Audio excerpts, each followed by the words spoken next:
नमस्कार मित्रांनो, मी सूरज मुके तुमचं फार्मिंग बाबाजी यूट्यूब चॅनलवरती स्वागत करतो। याआधी आपण पोल्ट्रीबद्दलची संपूर्ण माहिती पाहिली सरांकडनं। तर ह्या व्हिडिओमध्ये आपण पाहणार आहे की कोणते कोणते रोग येतात, त्यावरती नियोजन कसं केलं पाहिजे, प्रिव्हेंटिव्ह म्हणजे रोग येण्याच्या अगोदरचे उपाय आणि रोग आल्यानंतरचे उपाय, औषधांसहित सगळे उपाय ह्या व्हिडिओमध्ये सांगणार आहे। तुम्हाला खूप फायदेशीर हा व्हिडिओ होणार आहे, त्यामुळे व्हिडिओ पूर्ण पहा। मी राहुल सातपुते, राहणार सुकेवाडी, तालुका संगमनेर शहरापासून 2 किलोमीटरवरती आपला फार्म आहे। आपण 35 ते 40 हजार पक्षी आपण एका टायमिंगला सांभाळत असतो। वर्षामध्ये 4 लॉट काढतो, साधारणतः 1.5 लाख पक्षी वर्षभरात विकले पाहिजे, हे आपलं टार्गेट सेट असतं। आपण टार्गेटनुसारच याच्यामध्ये काम करतो। आता याच्यामध्ये मेडिसिन बाबतीमध्ये सांगायचं पोल्ट्री व्यवसायामध्ये, तर पोल्ट्रीमध्ये हा 70 दिवसाचा पिरियड असल्यामुळे याच्यामध्ये रिस्क फार मोठी असते, नवीन आजार येण्याची खूप मोठी भीती असते, कारण की पिरियड जास्त आहे। 70 दिवस म्हणजे हा खूप मोठा पिरियड होतो आणि 70 दिवसामध्ये बॅक्टेरिया लोड हा शेडमध्ये खूप प्रचंड प्रमाणात वाढत चालतो। जेवढा बॅक्टेरिया लोड वाढेल तेवढे आजार येण्याचे चान्सेस असतात। पण बॅक्टेरिया लोड कसा कमी करायचा? बॅक्टेरिया लोड तुम्ही दर 3 दिवसाला शेडमध्ये वेगवेगळे फवारे असतात, ते फवारे तुम्ही रात्रीच्या वेळेस मारले पाहिजे। कधी मिठाचा फवारा मारला पाहिजे, 15 लिटर पाण्यामध्ये 2 किलो मीठ घेतलं पाहिजे, मिठाचा फवारा तुम्ही मारला पाहिजे। साधं आपलं बारीक मीठ, साधं आपलं खाण्याचं मीठ, साधं आपलं खाण्याचं। त्याने काय होतं की जे खाली फीड सांडतं आपलं, पक्षी ते वेचत नाही, कारण ते खारट लागतं। म्हणजे छोट्या गोष्टी आहेत। त्याच्यानंतर तुम्ही B906 सारखं एक औषध आहे, त्याचा स्प्रे मारला पाहिजे, जेणेकरून कुठलंही व्हायरल इन्फेक्शन येत नाही। हे असे काही स्प्रे असतात, फॉर्म्युलिन आहे, फॉर्म्युलिन मारलं पाहिजे, हे असे काही स्प्रे असतात। हे स्प्रे आपण फार्ममध्ये दर 3 दिवसाला वेगवेगळा स्प्रे आपण मारला पाहिजे। की समजा तुम्ही B906 मारतायत की तोच परत 6व्या दिवशी नको आहे, 6व्या दिवशी दुसरा मारला पाहिजे, 9व्या दिवशी परत B96 मारा, पण कंटिन्यू घेऊ नका। याचं कारण काय होतं की एका स्प्रेला पक्षी एकसारखं काम करतात, मग त्याच्यावरून मग कुठला फरक त्याच्यामध्ये पडणार नाही।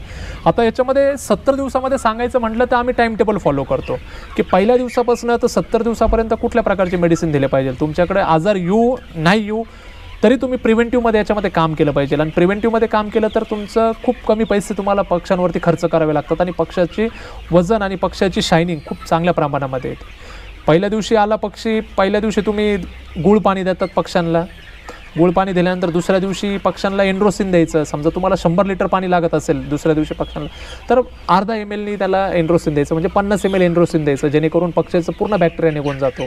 तिसऱ्या, चौथ्या, 5व्या दिवशी तुम्ही पूर्ण प्रकारे पक्षाला कॅल्शियम दिलं पाहिजे, जेणेकरून पक्षीचे हाडं मजबूत व्हायला सुरुवात होईल, ग्रोथ घ्यायला सुरुवात करेल। 7व्या दिवशी लासोटा म्हणून वॅक्सिन असतं, वॅक्सिन करायचं तुम्ही पाण्यातनं करा, डोळ्यातनं करा, तुमच्याकडे जसा टाईम आहे, तुमच्याकडे जसा लेबर आहे त्या हिशोबातनं। आम्ही तर पाण्यातनं करतो। 10व्या, 11व्या, 12व्या दिवशी आम्ही सर्दीचं एक औषध देतो, लायटर मोडमध्ये देतो ते, जेणेकरून सर्दी येऊ नये म्हणून। 19, 20, 21व्या दिवशी पोल्ट्री व्यवसायामध्ये 24वा दिवस हा असा असतो की पक्ष्यांमध्ये कॉक्सी नावाचा डिसीज येतो। कितीही चांगल्या प्रकारचे पक्षी घ्या, कुणी म्हणत असेल माझ्याकडे येत नाही, कुणी म्हणत असेल माझ्याकडे येतो, पण तो येतोच। मी काय म्हणत नाही की ते कुठल्या पुस्तकात लिहिलेले, पण तो येतोच। माझा आजपर्यंत अनुभव सांगतो की 20, 21, 22व्या दिवशी पक्षी लाल विस्टा करायला सुरुवात करतो, ज्याला आपण कॉक्सी म्हणतो। तो येऊ नये म्हणून 19, 20, 21व्या दिवशीच आपण कॉक्सीवरचं एक औषध दिलं पाहिजे, ज्याला कॉक्सिडायोसिस म्हणतात। खूप वेगवेगळ्या प्रकारचे औषधं मार्केटमध्ये अवेलेबल आहेत, पण त्या औषधामध्ये तुम्हाला व्हिटॅमिन K असलं पाहिजे त्याच्यामध्ये, आणि ॲम्प्रोलियम नावाचं एक मॉलिक्यूल आहे, ते ॲम्प्रोलियम त्या औषधामध्ये असलंच पाहिजे, जे कॉक्सिडायोसिसला येण्यापासून थांबवतं। 28व्या दिवशी आम्ही परत लासोटा देतो, लासोटा 1.5 पट देतो। समजा तुमच्याकडे 100 पक्षी असेल तर 150 ml लासोटा दिला पाहिजे, 150 डोसेसने लासोटा दिला पाहिजे। जर 3000 पक्षी असेल तर 4500 डोसेसने लासोटा पाण्यातनं दिला पाहिजे, ज्याला आपण 1.5 पट म्हणतो। हे झाल्यानंतर अधूनमधून कॅल्शियम देत राहणं। 40, 41, 42व्या दिवशी परत सर्दी येण्याचे चान्सेस असतात पक्ष्यांमध्ये, कारण की बॅक्टेरिया लोड वाढतो, आणि बॅक्टेरिया लोड वाढल्यानंतर 40 दिवस त्याच पाईपलाईनमधनं पाणी येऊन पक्ष्यांमध्ये सर्दी येण्याची 100% शक्यता असते। तर त्यावेळेस पण प्रिव्हेंटिव्हमध्ये काम करायचं, सर्दी आल्यानंतर काम नाही करायचं। हे मी माझ्या अनुभवातून सांगतो। मी इथून मागे नेहमी आजार आल्यानंतर त्याच्यावरती काम करायचो, माझे दुप्पट पैसे जायचे। मग मी स्वतः एक शेड्यूल ठरवून घेतलं की मला माहीत पडायला लागलं की कुठल्या दिवशी काय होतं आहे, काय नाही होत। मग आपण प्रिव्हेंटिव्हमध्ये काम केलं। 40, 41व्या दिवशी परत एक वेगळं मॉलिक्यूल सर्दीचं घ्यायचं आणि ते पक्ष्यांना द्यायचं। 50व्या, 51व्या, 52व्या दिवशी आपण लासोटा म्हणून डबलनी करायचा परत एकदा, आणि एकदा 60 दिवस झाले की पक्ष्यांना फ्रेशनेस येण्यासाठी परत कॅल्शियम बूस्टर्स आपण द्यायचे, मिनरल मिक्सचर्स थोडेसे द्यायचे, जेणेकरून पक्ष्यांमध्ये चमक येते, पक्ष्यांचे हाडं मजबूत होतात आणि पक्षी रुबाबदार दिसतो विकण्यासाठी। तर अशा प्रकारचं प्रिव्हेंटिव्ह मेडिसिन आहे, आणि ह्या सगळ्यामध्ये तुमचा फक्त 2 ते 3 रुपये एका पक्षावरती खर्च येतो। आता सुरुवातीला जेव्हा आजार येतो तर याच्यामध्ये कोणते कोणते मेजर आजार असतात? याच्यामध्ये मेजर आजार सीझननुसार असतात। आता जर समजा उन्हाळा असेल, मार्च, एप्रिल, मे, जून याच्यामध्ये आरडी नावाचा एक आजार असतो, ज्यानी आज जर आरडी एखाद्या शेडमध्ये आला तर आज 10 पक्षी मेले तर उद्या 20 पक्षी मरतात, परवा 40 पक्षी त्याचे मरतात. सिमटम्स काय काय असतात? त्याचे सिमटम्स हिरवी विष्ठा होणे, फीड इनटेक न करणे. हिरवी विष्ठा होणे म्हणजे हे आरडीचे लक्षण आहेत. आणि हिरवी विष्ठा का होती? का पक्षी फीड खात नाही, म्हणजे पक्षाला ऊन लागलं. पक्षाचं बॉडी टेम्परेचर खूप मोठ्या हाय याच्यावरती आहे, 105 डिग्री सेल्सिअसपेक्षा जास्त आहे. त्याच्यावरती उपाय काय आहेत? आरडीवरती आजपर्यंत काही उपाय नाही. त्याच्यामुळे प्रिव्हेंटिव्हमध्ये काम करणं, इम्युनिटी पॉवर उन्हाळ्यामध्ये घेऊन पक्ष्यांचा वाढून ठेवणे. इम्युनिटी पॉवर ती कशाने वाढते? तो तुम्ही कोरपड द्या पक्ष्यांना. कोरपड जी असते आपली, कोरपड आणि गुळ, कोरपडीचा पाला घ्यायचा, कोरपडीचे पानं घ्यायचे, ते गळ काढायची त्याच्यामधली, तो मिक्सरमध्ये ज्यूस करायचा आणि त्याच्यामध्ये चवीपुरता गुळ टाकायचा. आठवड्यातनं 3 दिवस तुम्ही पक्ष्यांना द्या. कोरपड कुठेही तुम्हाला बांधायला, कुठेही ओढायला मिळते तुम्हाला, त्याच्यामुळे तुम्हाला काही खर्च करण्याची गरज नाही त्याच्यामध्ये. मग हे फक्त उन्हाळ्यातच द्यायची गरज? हा, उन्हाळ्यातच द्यायची. इम्युनिटी स्ट्रॉंग राहते कोरपडीने.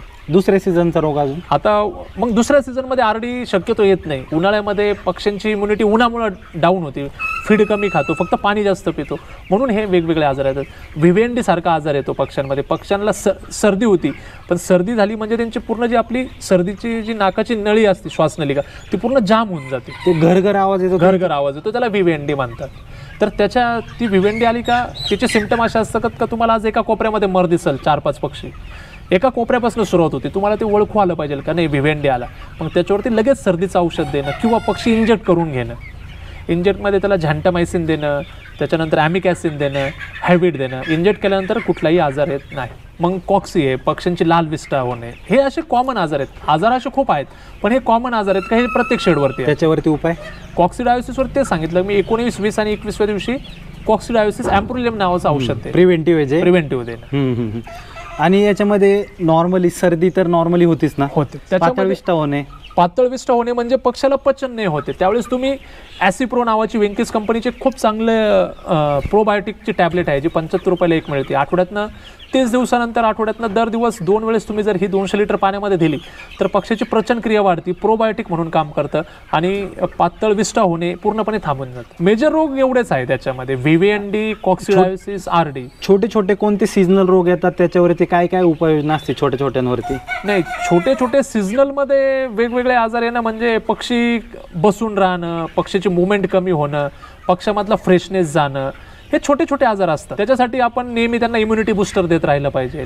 इम्युनिटी बूस्टरमध्ये इकेरसी नावाचं एक खूप चांगलं औषध आहे, जी 220 रुपयाला 200 ग्रॅमची पुडी आहे. खूप चांगलं औषध आहे, जरी काय असू नाही तर नसू 10 दिवसातनं एकदा ते दिलंच पाहिजे.